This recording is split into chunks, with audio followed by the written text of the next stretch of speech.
Danny's wrong about the temperature readings. He keeps saying the compressors are fighting something, but I'm looking at the gauges and everything's optimal. Refrigerant pressure normal. No leaks detected. The system's running exactly like it should. Except the output temp keeps climbing. 97 degrees now. Was 94 when we got here 20 minutes ago. My name's Jeff Pertillo. I'm an HVAC apprentice with Sonoran Climate Systems. Been doing this 8 months now, learning from Danny Carver, best tech in the company, maybe best in New Mexico. He's got 16 years experience, knows commercial systems inside out. When Danny says something's wrong, usually he's right. But this time the instruments aren't backing him up. Check it again, Danny says. He's got his hand on the supply duct. The metal's warm. I can see that bothers him. This shouldn't be happening. Not with these systems. We're at Site 7, Federal Research Facility out past Los Alamos. The kind of place that doesn't show up on maps. 50 personnel, mostly lab techs and security. Danny's been servicing the HVAC here for 4 years. I've been coming with him for 3 months. It's good contract work. Pays better than residential. And they don't ask questions when you show up. Just check your ID, let you work, leave you alone. Today feels different though. Wrong. The whole facility's too quiet. Usually there's people in the hallways. Techs moving between labs. Security doing rounds. Today it's empty. Just us and the hum of the ventilation system. Temperature's 99 now, I tell Danny. I'm holding the infrared gun, watching the reading climb. This doesn't make sense. No, it doesn't. Danny's already pulling up schematics on his tablet. He does that when he's worried, retreats into the technical stuff. Building layouts, system diagrams. Like if he can just understand the problem on paper, he can fix it in reality. I'm trying not to think about Yolanda, about Isabel. My wife and daughter back in Albuquerque. Yolanda's home on maternity leave. Isabel's only 2 months old. I showed Danny pictures this morning during the drive. He looked at them politely, said she's got my eyes. But I could tell he was thinking about his own kid. Emma, 14 years old. Lives with her mom in Santa Fe since the divorce. Danny doesn't talk about Emma much. Gets this look on his face when someone asks. Like he's doing math in his head, calculating how many days until he sees her again, how many weekends he's missed, how far behind he is on child support. Let's check the East Wing, Danny says, where the biolabs are. Something's making the system work harder. Has to be generating heat. We head down the main corridor. The fluorescent lights flicker overhead. I make a note, probably need new ballasts. Not our problem though. We're just here for climate control. Fix the air, get paid, go home. That's the job. Through the observation windows I can see the labs. Equipment running but nobody working. Centrifuges spinning. Incubators humming. All abandoned. Like everyone just walked away mid-shift. Where is everybody? Ask. Don't know. Danny's not looking at me. He's focused on the ductwork. On the job. That's how he handles things, narrow focus. One problem at a time. Don't think about the big picture. Not our concern. We're here to fix the HVAC. But it is concerning. The whole place feels wrong. Too hot. Too empty. Too quiet. My phone buzzes. Text from Yolanda. Isabel won't stop crying. Tried everything. I don't know what's wrong. I text back, give her the pacifier, the blue one. Reply comes fast, already tried. She won't take it. Something's wrong, Jeff. Yolanda's been like this since Isabel was born. Anxious, worried about everything. The pediatrician says it's normal. First-time mother anxiety. But it wears on me. Every text is a crisis. Every cry means something terrible. I pocket the phone. Yolanda stuff, I tell Danny. Baby's fussy. He nods. Doesn't say anything. What's he going to say? He barely sees his own kid. Relationship advice from Danny Carver isn't worth much. The east wing's hotter. I can feel it as soon as we enter. The air's thick, oppressive. Sweat's starting under my Carhartt jacket, my dad's old work jacket. I never take it off. It's got sentimental value. Isabel's first ultrasound pictures tucked in the inner pocket. I touch it sometimes, checking, making sure it's still there. 89 degrees, Danny says, checking the wall thermostat, way above set point. The ductwork's radiating heat. I reach up to touch it, pull back immediately. That's got to be 110, maybe 115. Danny's frowning at his tablet, at the facility schematics.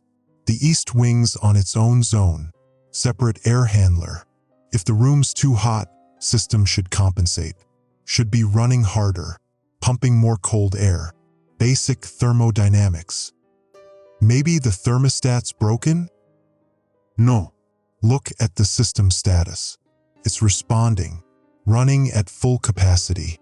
But the air coming out is hot, like the heat exchangers reversed. I'm not following his logic. That's the problem with being an apprentice. Danny sees things I don't see yet. Patterns, connections. He's been doing this so long it's instinct. Me, I'm still learning. Still trying to understand why the instruments say one thing when reality says another. Then I hear it. Someone screaming, high-pitched, desperate, coming from deeper in the facility. Then nothing, cut off mid-sound. Did you hear that? My voice sounds small. Yeah. Danny's already got his phone out. We call security. He dials. No answer. Just ringing. He tries the main facility line. Same thing. That's not good, I say. No, it's not. He shows me the tablet. The system monitor displaying temperatures across all 3 levels. Look at this. Every zone's heating up. Level 1 is 89. Level 2 is 94. Level 3 is 97. The whole facility. Then the alarm starts. Not the fire alarm. Something else. Something I've only heard during drills. Red lights flash. A synthesized voice. Emergency alert. Containment breach level 3. All personnel report to designated safe zones. This is not a drill. Containment breach. My throat's dry. That means something got out. Danny's already moving. We're leaving. Right now. Grab your tools. We head back toward the entrance. Back toward the truck. Back toward safety. But when we reach the main corridor junction, we see someone. Dr. Brennan, the lead researcher. I've met her a few times. She's always professional. Always remembers names. Asked about Isabel last month. Congratulated me on being a new father.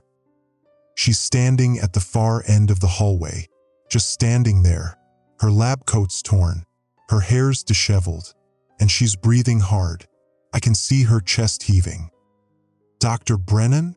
Danny calls out. What's happening? She turns toward us. Her face is red, flushed, sweat running down her temples. Her eyes, they're not right, wild, unfocused. Stay calm, she says. Her voice is hoarse, strained. Whatever you do, stay calm. Then her breath starts smoking. I'm not imagining it.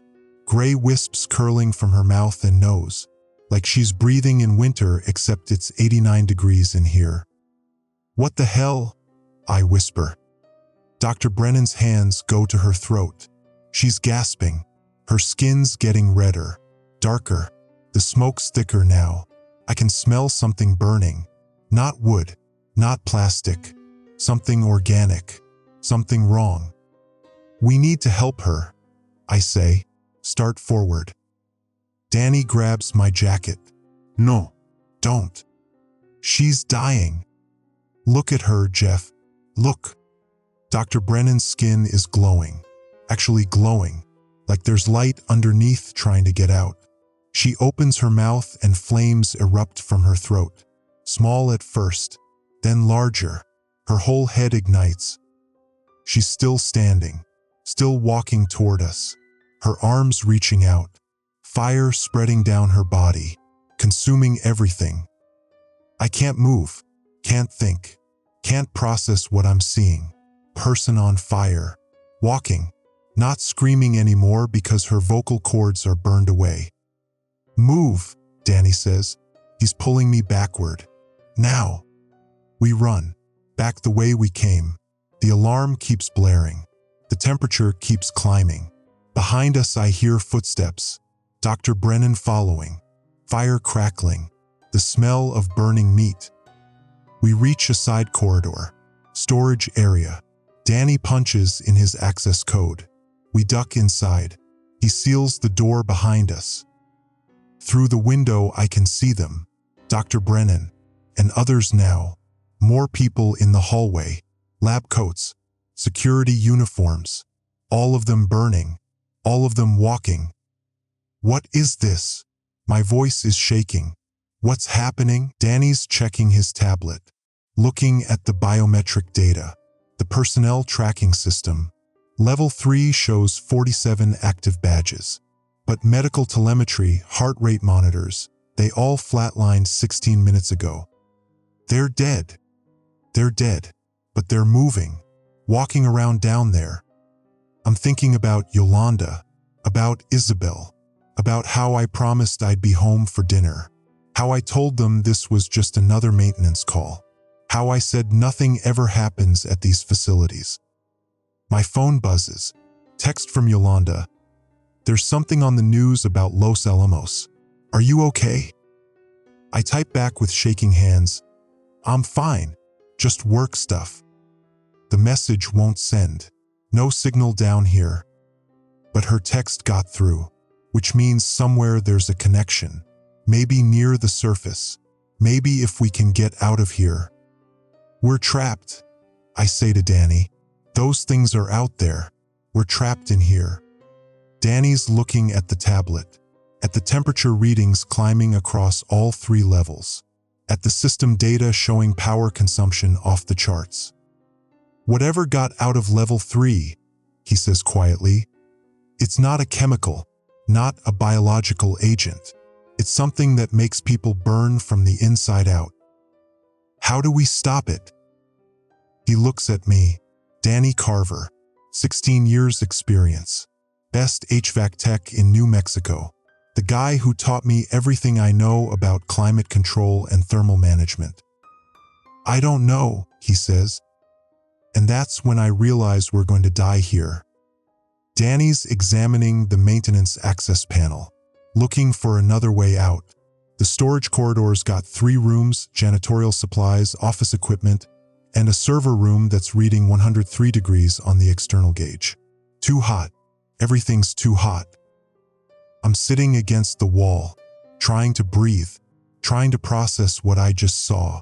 Dr. Brennan burning, walking while she burned. The smell. I can't get the smell out of my nose. Burning flesh, melting plastic, something sweet and wrong.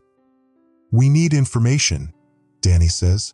His voice is steady, professional, like this is just another system malfunction, another problem to diagnose. Need to understand what we're dealing with.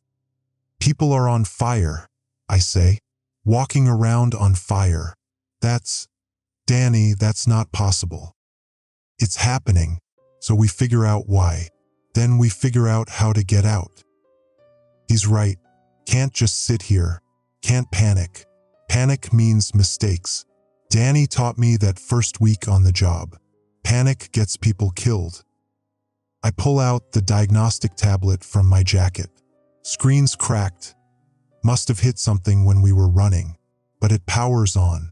Danny takes it from me, navigates to the facility monitoring app.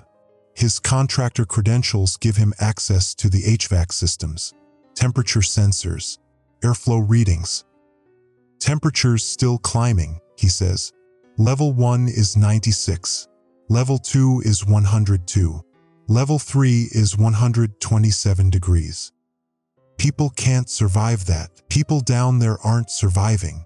He shows me the biometric data, the personnel tracking system. Level 3 shows 47 badges still active, still transmitting location. But medical telemetry, every single one flatlined. They're dead, but their badges are moving. Dead people walking, burning but not consumed. The heat spreading through the facility like an infection. My phone vibrates. Another text from Yolanda got through somehow. Baby's worse. Something's really wrong, Jeff. She won't stop screaming. I can't respond. No signal. But knowing Yolanda's dealing with this alone, with Isabel crying and me trapped here, it makes my chest tight, makes it hard to breathe. Your wife? Danny asks. Yeah, Isabel's upset about something. Yolanda can't calm her down. Danny nods, doesn't say anything. What can he say? His own relationship with Emma's fractured. Custody weekends, court orders, child support payments. He's not exactly the model of family stability. If the news is reporting on Los Alamos, I say, that means someone outside knows. Someone's paying attention. Or they're reporting a fire, a normal fire. They won't know what's really happening until it's too late. He's probably right, but I can't think about that. Can't think about contamination spreading beyond Site 7, beyond this facility. Can't think about it reaching Albuquerque, reaching Yolanda, reaching Isabel. The heat's coming from level 3, Danny says. He's thinking out loud, working the problem. Started there, spreading upward through ventilation. Whatever happened, it happened deep. The containment breach, that's what the alert said. Danny pulls up the schematics, shows me level 3's layout. Isolation labs, negative pressure rooms. This is set up for dangerous research, pathogens, toxic substances. But this isn't behaving like a biological agent. If it was, we'd be infected already. We breathed the same air as Dr. Brennan. Then what is it? Something that triggers internally. Something that turns body temperature regulation into a furnace. He's looking at the power consumption data. Look at this. Level 3's drawing 340% normal electrical load. Should have tripped breakers. Backup generators, I say, checking the electrical monitor. Primary and secondary both running. The facility's compensating for massive power drain. From what? Danny zooms in on the schematic. Section 7C. Level 3. Where the breach originated. What's using that much power? We both stare at the screen. Neither of us has an answer. We need to talk to someone who knows what they were researching, Danny says. Someone who worked down there. They're all dead. Or burning. Not all. He's checking the biometric data again. Look, there's a group in the admin safe room. 8 badges showing normal vitals. Living people. Can we reach them? Maybe. Danny's studying the building layout. Admin's on the north side. We'd have to cross the main atrium. That's where most of those things are. Is there another way? He points to the schematic. Shows me the maintenance tunnels. The crawlways between levels where all the ductwork and piping runs. Through here, behind the walls, we can bypass the main corridors. How hot will it be? Hot, really hot, but we're not burning yet. Maybe we're resistant. Maybe, I don't know, but we've been breathing the same air and nothing's happened. I touch my face, checking, making sure my skin isn't glowing. Why aren't we burning? But we need to use whatever time we have. Danny gathers our tools, his tablet, my infrared thermometer, flashlights, basic repair kit. I shoulder my jacket, Isabel's ultrasound pictures still in the pocket. I touch it, checking, making sure. The maintenance access is behind a panel at the corridor's end. Danny drills out the bolts. We crawl inside. The heat hits immediately. Brutal. Stifling. The ductwork's like a stove element. Can't touch it directly. Stay close, Danny says. Watch your head. We crawl through the mechanical space. It's tight, narrow, pipes and ducts running everywhere. My flashlight beam catches reflections off aluminum insulation, copper piping. Everything's radiating heat. Behind us, I hear the storage corridor door open, the seal breaking. They figured out we're in here. Faster, Danny says. We move through the crawl space. I'm soaked with sweat. My hands keep slipping on the metal framework. Every breath feels like inhaling fire. Danny's ahead of me. He stops at a junction. 2 directions. Which way? Ask. He checks the tablet. Left. We go left. The space narrows. I have to turn sideways. Squeeze between a pipe and an electrical conduit. The pipe's hot despite being a chilled water line. The cooling system's failed. Everything's failing. Danny stops suddenly. Jeff, look. There's something ahead. Someone. Crawling through the tunnel with us. Burning. His clothing mostly ash. Skin blackened and cracked. Fire leaking from the cracks. Turns toward us. No face I recognize. Just charred flesh and burning eyes.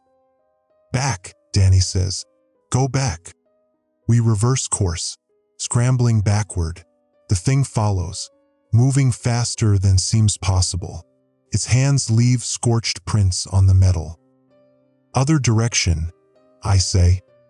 We reach the junction. Go right. The crawl space slopes upward. Tighter. I can hear the thing behind us. Clicking sounds. Scraping sounds. The smell of burning plastic filling the space. Danny reaches a vertical shaft. Ladder built into the wall. Up. He climbs. I follow. The metal rungs are hot. Below us, the burning thing reaches the ladder. Grabs the first rung. Starts climbing. We emerge into another mechanical room. Admin level. North section. Close to the safe room. I help Danny out of the shaft. We're both gasping. Overheated. Dehydrated. Danny jams a pipe wrench through the hatch handle. Temporary lock. Behind the wrench, the thing pounds against the hatch. The safe room, Danny says. Come on. We reach the reinforced door. Danny pounds on it. Open up. Survivors. A speaker crackles. Identify yourself. Danny Carver, HVAC contractor.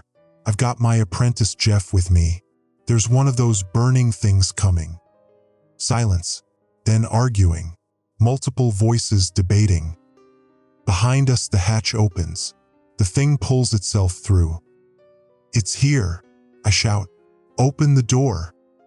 The door unseals. A security guard, Torres, waves us inside. We scramble through.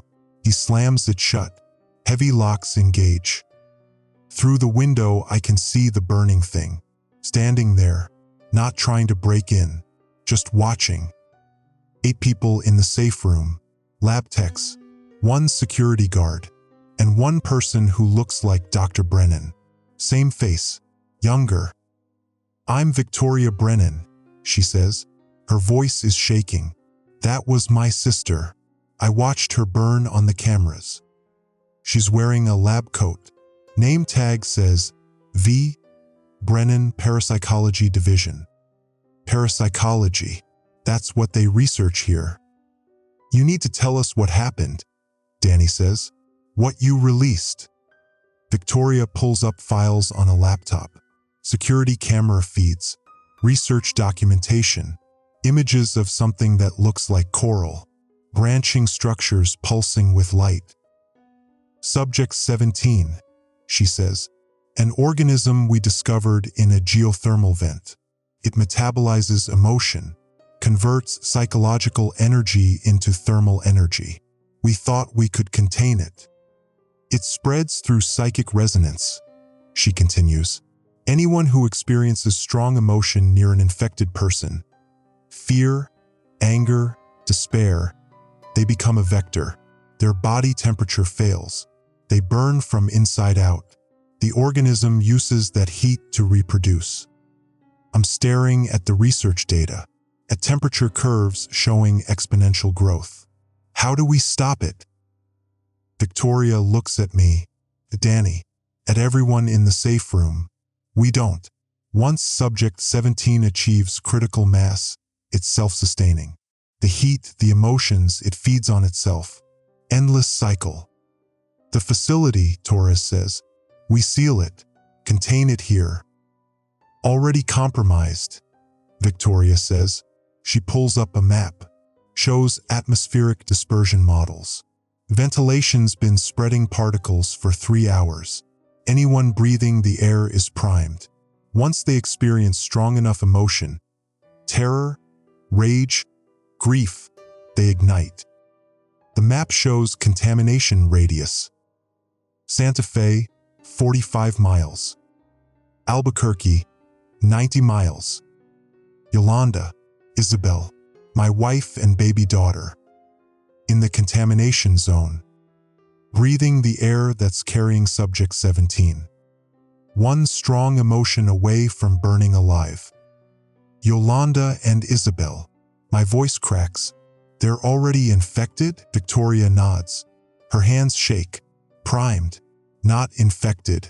Subject 17 particles bond to the amygdala, the emotional center. Dormant until triggered by intense psychological response. Fear, rage, grief. Then the burning starts. I can't breathe, can't think. My wife, my 2-month-old daughter. They're breathing this thing right now. One crying fit, one moment of panic. They'll burn. We shut down ventilation, Danny says. He's already thinking, already problem solving. That's what he does, retreats into the technical.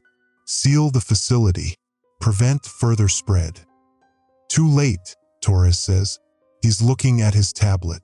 Wind patterns, news feeds, cooling towers vented for 3 hours. Contaminated air reached Los Alamos. State police reporting incidents. He turns the screen toward us. Phone footage. A woman outside a store, smoking, then flames. People running, more people igniting. Chain reaction spreading through the parking lot. Oh God, someone whispers. Richardson, young lab tech, maybe 25. Stay calm, Victoria snaps. Everyone stay calm. The organism responds to emotional intensity. If we panic, we trigger combustion ourselves. I'm thinking about Isabel, my baby girl at home with Yolanda. If the contamination's reached Los Alamos, it's reached Albuquerque. She's breathing it, right now. And if something happens, if she cries too hard, if Yolanda panics, they'll both ignite. We need to warn people, I say. Emergency broadcast. Tell them to stay calm. How? Torres gestures at the door. At the burning thing still watching through the window. Communications are on level 2. We're cut off. No cell signal. Facilities in lockdown. There has to be a way. Danny's looking at the schematics. Landlines. Emergency frequencies. Victoria pulls up more files. Her sister's research notes. Dr. Alicia Brennan's handwriting in the margins. Subject 17 was discovered 4 months ago. Deep geothermal drilling near White Sands. We started containment protocols immediately. Why didn't you destroy it? Richardson asks. The military wanted it. Victoria's voice is bitter. Potential weapon. Deploy it in enemy territory. Trigger mass combustion through induced panic. They funded our research, pushed for accelerated testing. My sister objected, said we didn't understand the reproductive mechanics. They overruled her. The military knew, Danny says, knew how dangerous this was. They know everything. Victoria opens email chains. Military brass discussing subject 17's pacification potential. Casualty projections. Acceptable losses. I'm reading over her shoulder. My hands are fists. They were planning to use this on people, on enemy combatants. That's how they justified it. But Subject 17 doesn't distinguish, doesn't care about nationality. It just spreads. Torres is checking security feeds. More burning figures on level 1, clustering near exits, trying to leave. If those things breach containment, he says, if they get outside, anyone who sees them will panic, will burn, will become another vector. How long until breach? Danny asks. Facilities rated to 1,200 degrees. We're approaching that on levels 2 and 3. Emergency doors will fail. Maybe 2 hours. 2 hours. Yolanda's at home with Isabel. If the outbreak spreads, if panic hits Albuquerque, my wife and daughter will burn. I'll lose everything. There's an option, Victoria says quietly. Level 3 has a failsafe. Thermal containment system. Floods the entire facility with liquid nitrogen. Temperature drops below freezing in under 3 minutes. Everything dies. Including us, Richardson says. Including us. But it stops Subject 17. Kills the organism before it spreads further. The facility becomes a tomb. The outbreak ends here. Silence. Everyone processing. 8 lives versus thousands outside. We can't make that call, I say. We don't have authority. Authority's dead, Torres says. Command structure's gone. We're what's left. Danny's looking at me, at his apprentice, the kid he's been training for 8 months. How do we activate the failsafe? Control terminal in level 3, section 7C, where Subject 17 was held. You'd have to physically access it. Override the safeties. 60 seconds before nitrogen floods the system. 60 seconds to get out? No. 60 seconds before you freeze to death.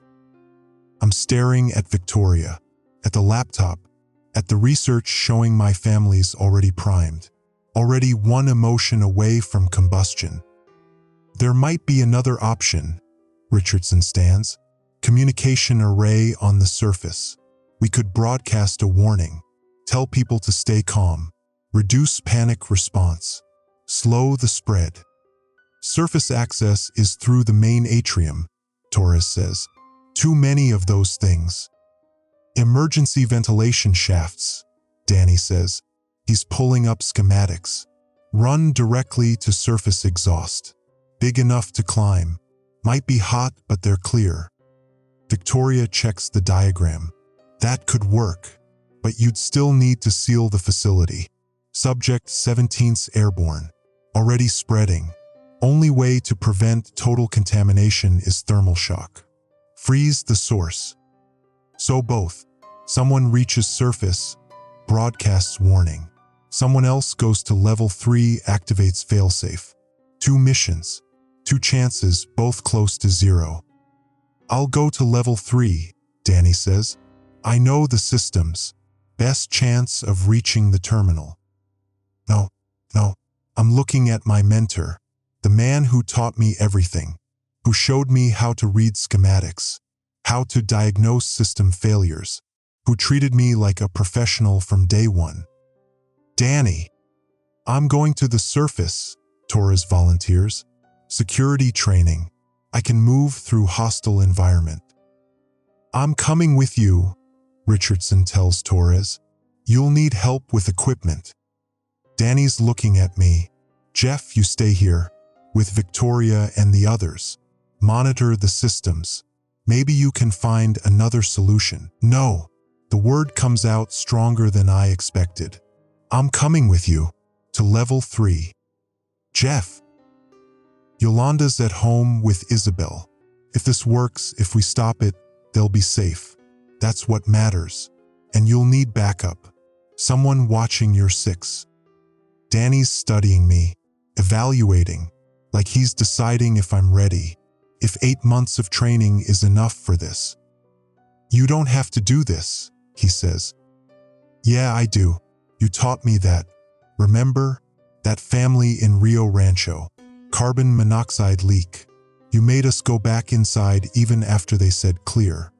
Trust your instruments, you said. Not what people tell you. We found the leak. Saved their lives. Danny's quiet for a moment, then nods. Okay, we go together. Torres and Richardson are gathering equipment. Portable transmitter. Backup batteries. Torres moves to the door. Victoria unlocks it. The burning thing's still there. Make noise, Torres says. Distract it. Danny grabs a wrench, bangs it against the wall. The thing turns. Torres and Richardson slip out, down the corridor, toward the vent shaft. The thing follows them 3 steps, then stops, turns back toward us, like it knows, like it understands. Victoria seals the door. Your turn. Level 3's through the main facility. You'll have to cross populated areas. I know. Danny's checking his tools, laptop, bypass cables, his contractor credentials. Anything specific about the failsafe? It's biometric locked. Requires handprint from authorized personnel. My sister's clearance would work. Dr. Alicia Brennan. But she's one of them now. So we need her hand. The words hang there. We need to bring a burning corpse to the control terminal. Restrain it. Make it authorize our deaths. She's in the East Wing, Victoria says, near the biology labs. We find her, Danny says. Restrain her somehow. Get her to the terminal. Let the system scan her hand. She's dead, Danny. Medical telemetry shows cardiac activity. Flatlined but present. They're not completely dead. The organism's using them, keeping basic functions going. Victoria pulls up research files. Subject 17 interfaces with the nervous system. Overrides conscious control but maintains autonomic functions. The person's still in there. Trapped. Burning. Dr. Brennan. Trapped inside her burning body. Conscious. Aware. Unable to stop. I'm trying not to think about that. Trying to focus on the mission. Get to level 3. Find Dr. Brennan. Activate the failsafe. Save Yolanda. Save Isabel. Let's move, Danny says. Victoria opens a supply locker. Thermal suits. These might help. Rated to 300 degrees short duration. Won't stop combustion if you're triggered, but they'll protect from ambient heat. We suit up. Heavy silver fabric. Face shields. Gloves. The facility's approaching temperatures that'll cook us without protection. Good luck, Victoria says. She hands Danny a radio. I'll try to maintain contact, guide you through, and if you don't make it, I'll document everything. Make sure people know what happened, what was released. Make sure they know it was the military, Danny says. Make sure they know someone decided to weaponize this. Someone's responsible. I will. We move to the door. She unseals it. The corridor's clear now. The burning thing's gone. We step out. The heat hits even through the suits. Every breath tastes like copper and ash. Level 3 is 2 floors down, through the heart of the outbreak, where Victoria's sister is still walking, still burning, still trapped. We head for the stairs. I'm thinking about Isabel, about her ultrasound picture in my jacket pocket, about how I promised Yolanda I'd be home for dinner, about how I'm probably lying to both of them. The stairwell's a chimney, heat rising from level 3 in waves. Even with the thermal suit, it's brutal. My face shield keeps fogging. Danny's ahead of me, moving steady, controlled. He's done this his whole career, walked into extreme environments, kept his cool, solved the problem. I'm just trying not to panic. We descend, each level hotter than the last. Through the metal grating, I can see burning figures in the corridors below. 30, maybe 40 visible. Their movements synchronized. like they're connected somehow. Radio check. Victoria's voice crackles in my earpiece. How's your progress? Approaching level 2, Danny says. His voice is steady, professional. Heat's manageable. No contact yet. Torres and Richardson reached the surface. They're working on the array. Estimate 10 minutes to broadcast. 10 minutes. Then the warning goes out. Stay calm for 6 hours. As if you can just decide not to feel. I stumble on a step, catch myself on the railing. The metal's hot even through gloves. Below us, level 3 is visible. The concentration of burning figures near section 7C. Too many. Way too many. We can't get through that, I say. We don't have to. Danny checks his tablet. Section 7C connects to main lab via isolated corridor. Pressure lock. If it's sealed, we can access from auxiliary entrance. Bypass the concentration. We reach level 2. The doors propped open. Emergency override. Someone tried to evacuate. Didn't make it. There's a body near the threshold. Security guard. Young woman. Not burning. Just dead. Danny kneels beside her. Checks for pulse. Nothing. He closes her eyes. Respectful gesture. Automatic. Keep moving, he says. Level 2's corridor is wider. Research labs on both sides. Through windows I can see equipment still running. As if work continues without workers. And there are workers. Burning ones. Moving between labs. Touching equipment. Like they're trying to complete their tasks. Whatever drove them in life still driving them now. One stands at a computer terminal. Fingers tapping keyboard. Smoke rising from the keys. The monitor shows a screensaver. Family photo. 2 kids. A dog. Normal life. Before. Don't look at them, Danny says. Don't think about who they were. That's somebody's father. Later. You can think about it later. Right now, focus on the mission. We move through the corridor, staying close to walls. The burning figures don't register our presence. Maybe thermal suits mask our signature. Maybe they're too focused. Then one turns, looks directly at us, skull wrapped in flame, jaw working like it's trying to speak. Starts toward us. Run, Danny says. We run, past labs, past more burning figures that turn to watch. They're following now, all of them, not fast but persistent. The stairwell to level 3 is ahead. We reach it, start down. The burning figures crowd into the stairwell behind us, standing there, watching, blocking our escape. They're hurting us, I say, pushing us toward level 3. Doesn't matter, that's where we're going. Level 3 is hell. Temperature must be 160 degrees. Walls scorched black. Ceiling tiles melted, hanging in stalactites of liquefied plastic. Floor covered in ash.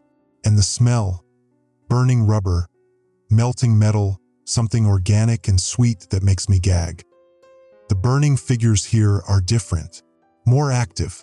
They're gathered near Section 7C's main entrance, clustered around the sealed pressure door, like they're protecting it. Auxiliary entrance, Danny says. This way. We circle through maintenance corridors Danny knows from the schematics. The thermal suit's failing. I can feel heat seeping through, blistering my skin. My left leg's burning, literally burning through the suit. The auxiliary door has an access panel. Danny swipes his credentials. Red light. Access denied. Override code, Victoria says through the radio. 77 Bravo 49. Danny punches it in.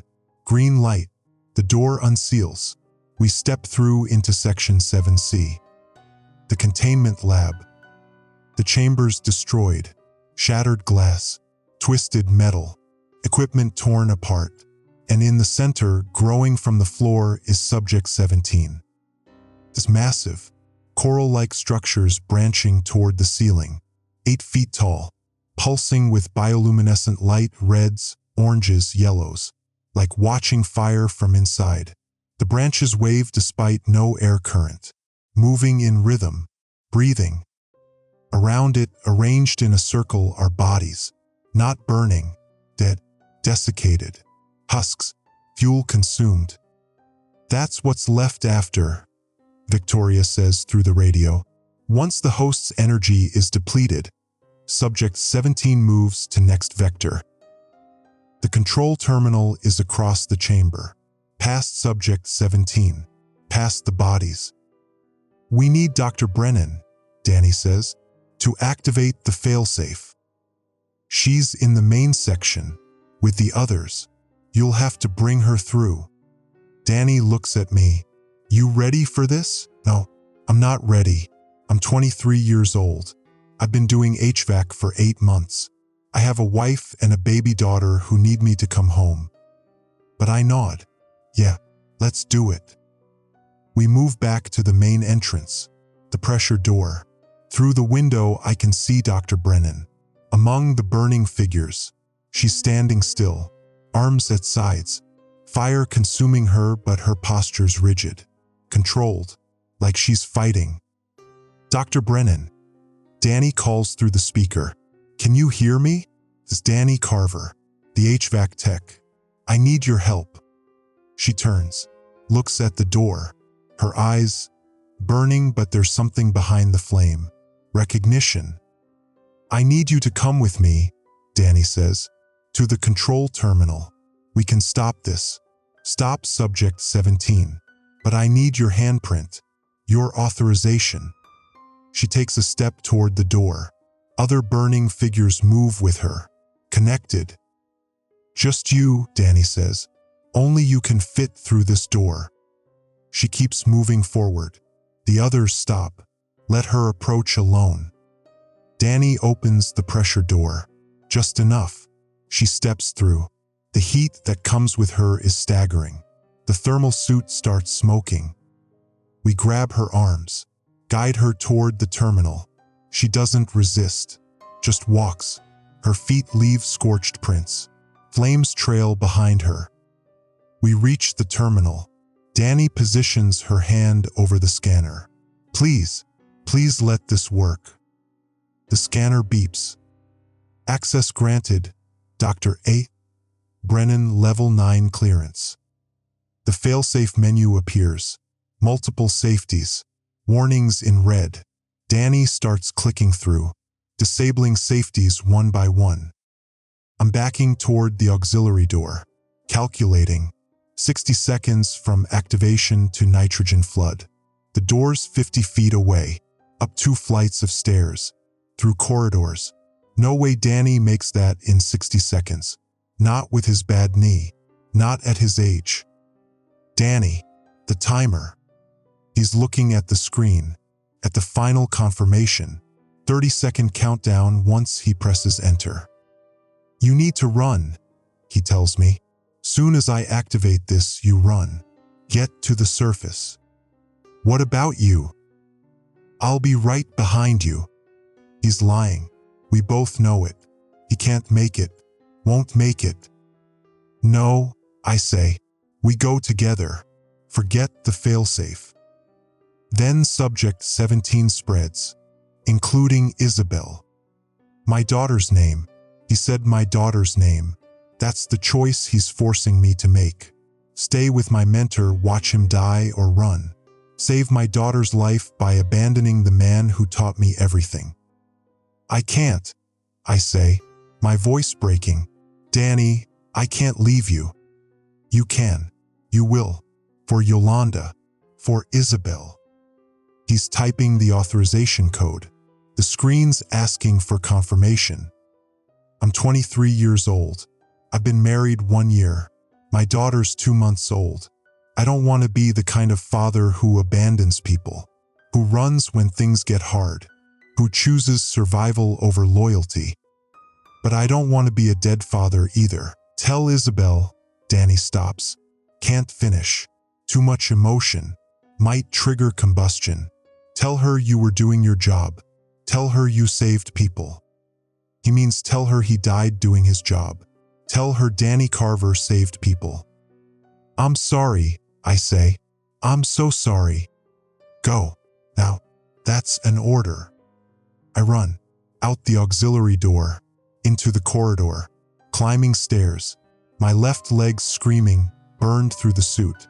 But I keep moving. Keep climbing. Behind me I hear the alarm change pitch. Different tone. Thermal containment protocol activated. 60 seconds to system flood. I'm on level 2. Need to reach level 1. Need to get far enough away before the nitrogen spreads. My lungs are burning. My legs barely working. But I keep climbing. 40 seconds.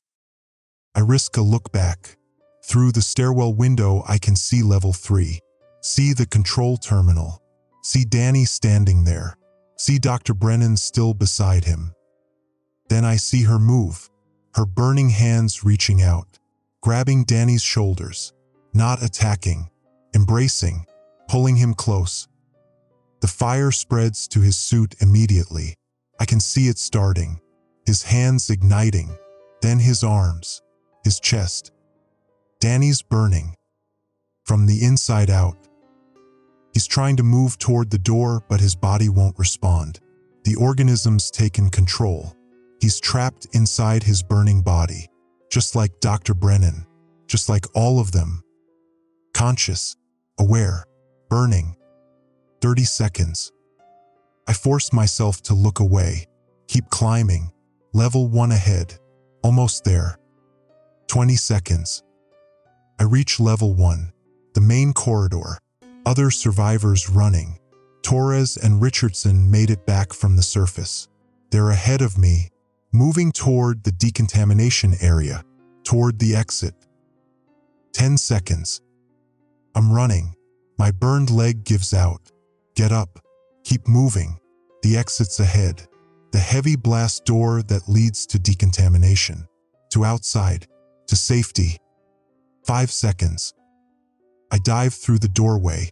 Torres pulls me inside. Slams the emergency seal. 0. The vents erupt. I can hear it through the walls. Liquid nitrogen flooding the facility. A sound like thunder. Like the world ending. Through the small window in the blast door, I see it. White fog rolling through the corridors. Moving fast. Consuming everything. The burning figures in the hallway freeze mid-step. Their flames go out instantly. Steam hisses. Their bodies lock up. Turn to ice. They topple over. Shatter on impact. The fog keeps coming. Reaches our door. Frost spreads across the window. The temperature gauge drops. 50 degrees. 20 degrees. 0. -50. -100. My hands pressed against the door, against the metal, so cold it burns. I pull back. The skin tears. Frostbite. 3rd degree probably. But I'm alive. Danny's not. I can see level 3 in my mind. See the control terminal. See Danny standing there with Dr. Brennan. Both of them burning. Both of them embracing. 2 bodies on fire in front of the screen. Then the nitrogen. The temperature dropping so fast it pulls the heat out by force. The flames extinguishing. The bodies freezing. Danny's face. His eyes. His last thought probably about Emma. About his daughter in Santa Fe. About how he saved thousands of people, including my daughter. About how he died alone in a frozen tomb 2 floors below the earth. Victoria's voice crackles over the radio. Distant. Broken. Failsafe complete. Subject 17 neutralized. Facility temperature -200 degrees. All biological activity ceased. All biological activity ceased. Danny's dead.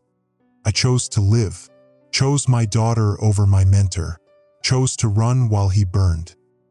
It was the right choice. It was the only choice. I'll spend the rest of my life knowing that. I made it to the surface. Barely. The nitrogen flooded from bottom to top. I was in the decontamination chamber when the fog caught up. My left arm got hit, third-degree frostbite.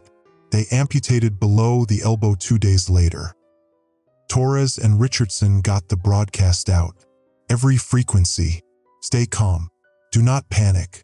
Emotional control essential for next 6 hours. The message repeated on loop. Every radio, every TV, every phone in New Mexico screaming the same warning. It helped. Some. Los Alamos had 43 combustion events before people understood. 43 people who felt too much, who panicked or raged before they could stop themselves.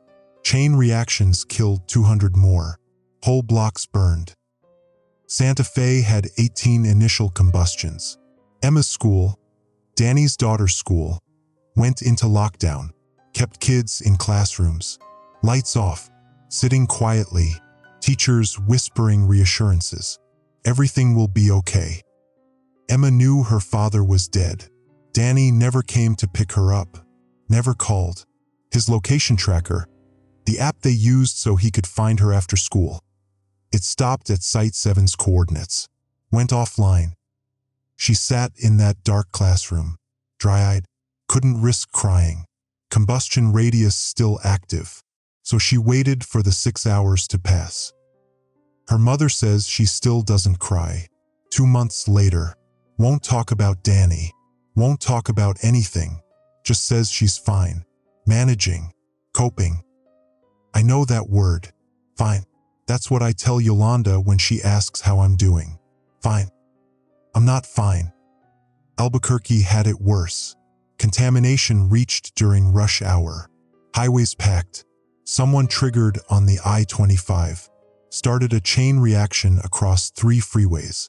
417 confirmed dead. Probably more. Yolanda was at home with Isabel when the alert came through. She locked the doors, closed curtains, sat in the dark nursery holding the baby, not crying, not panicking, just holding our daughter and waiting. I got there around 9 p.m., after the facility was evacuated, after military secured the site, after they processed me through decontamination and medical. I drove home with my burned arm wrapped in gauze, walked into my house. Yolanda was still in the nursery, still holding Isabel. The baby was asleep, had been asleep for hours, but Yolanda couldn't put her down, couldn't let go. She looked at my arm, at the bandages, at my face. She didn't ask where Danny was. She knew. The ones who didn't come back, you knew. You just knew. We sat together in the dark, the 3 of us, family intact, alive, because Danny activated the failsafe, because Danny burned, because Danny died while I ran. I can't work HVAC anymore, not with one arm. Disability applications pending. Trying to figure out what I can do, what skills transfer. Yolanda's back at work. Someone has to pay bills. Someone has to keep the family going. I haven't looked at Isabel's ultrasound picture since that day. Can't. It's still in my jacket pocket. My dad's old Carhartt that I never take off. But I can't look at it. Every time I try, I see Danny. See the control terminal. See him standing there while I ran. I know it was the right choice. The only choice. Save my daughter or stay with my mentor. I still can't look at her picture. The military sealed Site 7. Poured concrete over the entire facility. Buried it. Official story is hazardous material leak. Chemical contamination. Nothing about Subject 17. Nothing about an organism that turns emotions into fire. Victoria Brennan released her sister's research files 3 days after. Posted them everywhere.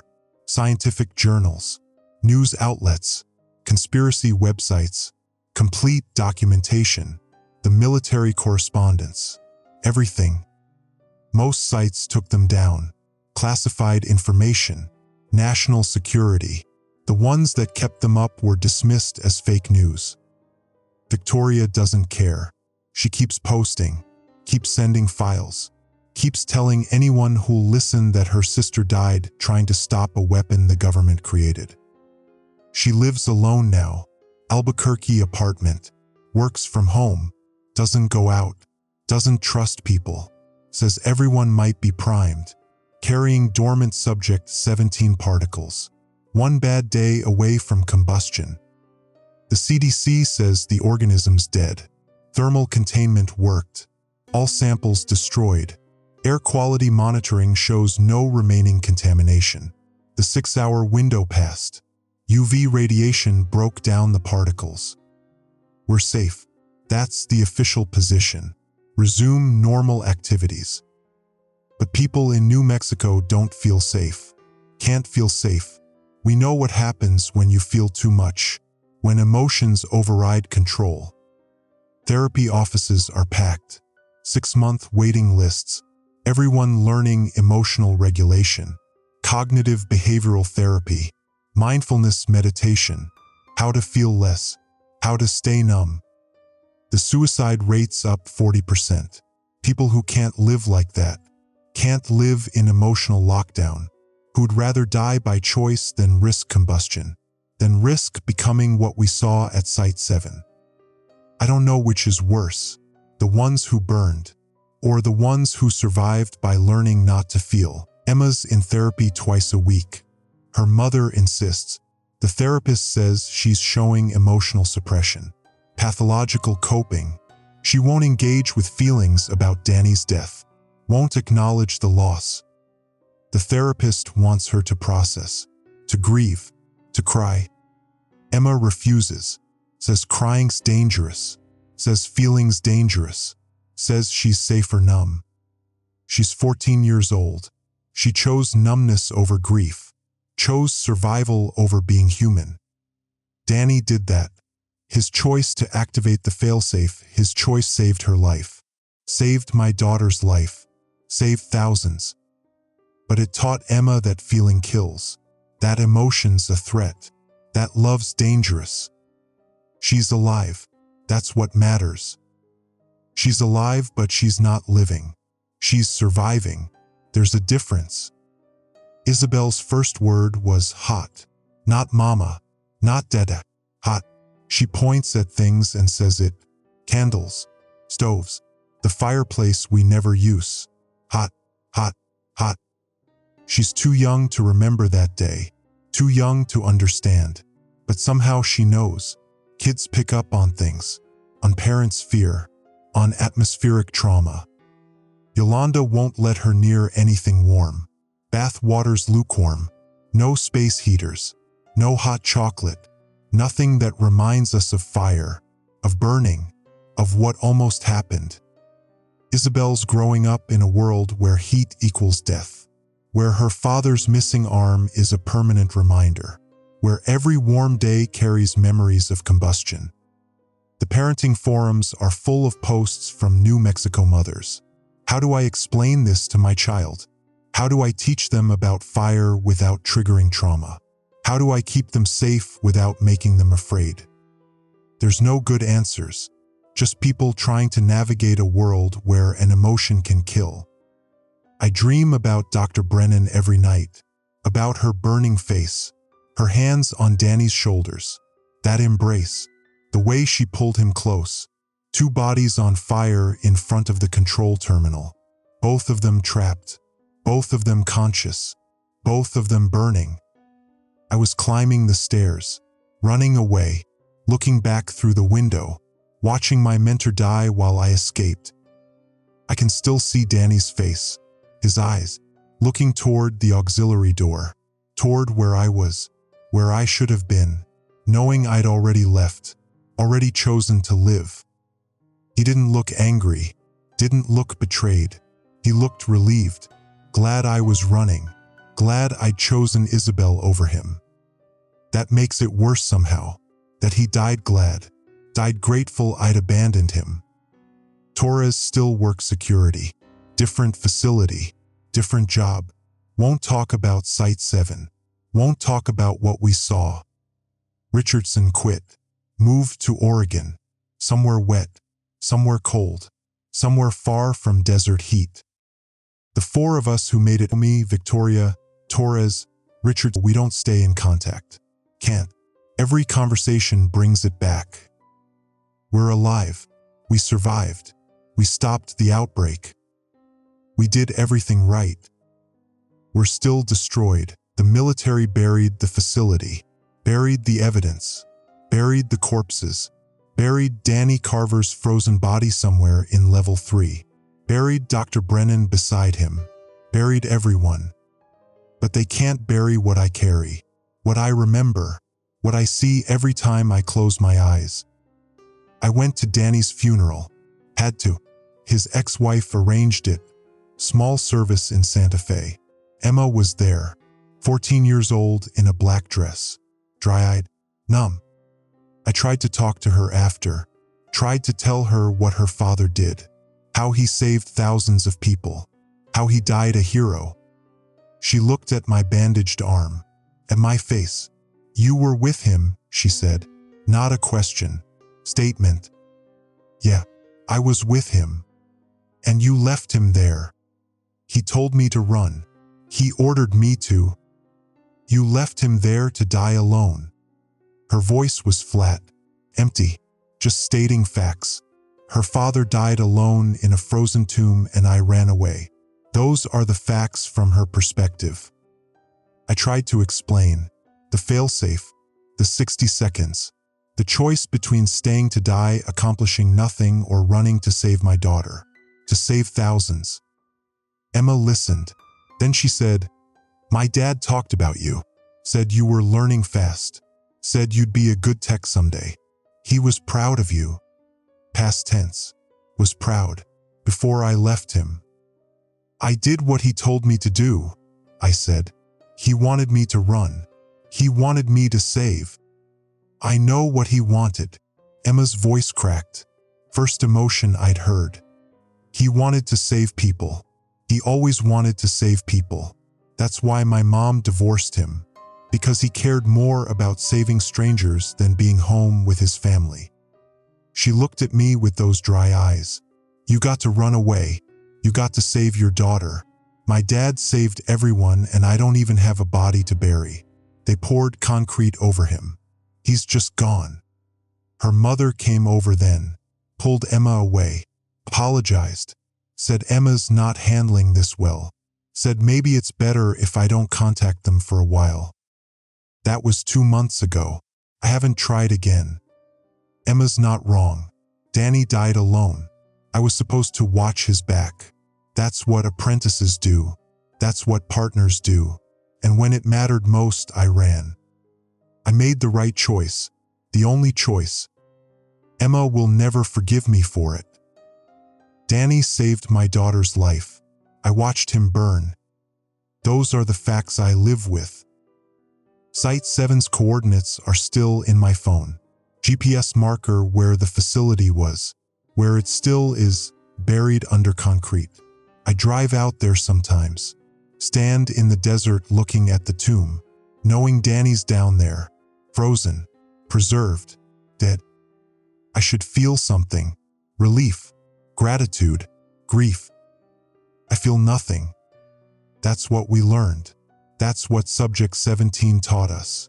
Feelings dangerous, emotion kills, safety lives in numbness. So I stand there, feeling nothing, remembering everything. The temperature readings, the burning figures, the choice Danny forced me to make, the embrace, the cold, the running. Danny Carver died in that facility saving thousands of people. Jeff Portillo watched him die and did nothing to stop it. We're both still here in a way. Danny frozen 2 floors below the desert. Me frozen in the memory of leaving him. I have a wife and daughter. I didn't survive. I don't think I ever will.